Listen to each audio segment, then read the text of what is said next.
In today's free tutorial, I'm going to show you how to create a cool audio spectrum effect in Adobe Premiere Pro or Premiere Pro Audio Spectrum Wavelength free tutorial.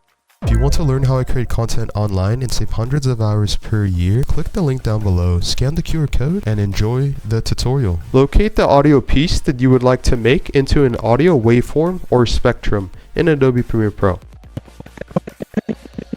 The next step is to click down, or the fourth option right here, until you see the new item icon, and then click adjustment layer, and then click OK.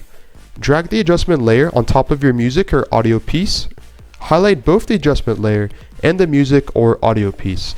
Right click and click the option above replace with clip. Replace with After Effects composition. Now you are going to need Adobe After Effects CC installed, but you can go onto their website and click free trial, or you can purchase the product right here. Slap the download and you should be here.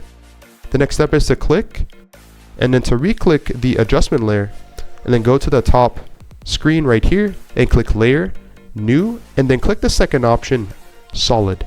And in this case, don't worry about anything, click OK for the settings. Next is to scroll down and to click on your music or audio piece on the timeline. No.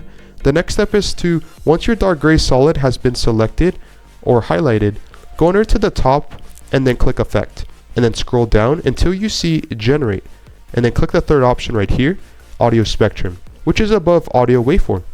And once loaded, you want to go under here to this tab under the effects control or the audio layer. Click the drop down arrow and click music or your audio sound piece. And if you go back to Adobe Premiere Pro CC,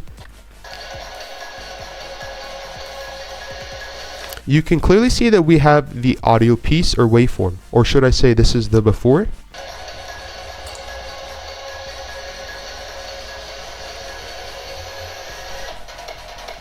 And this is the after.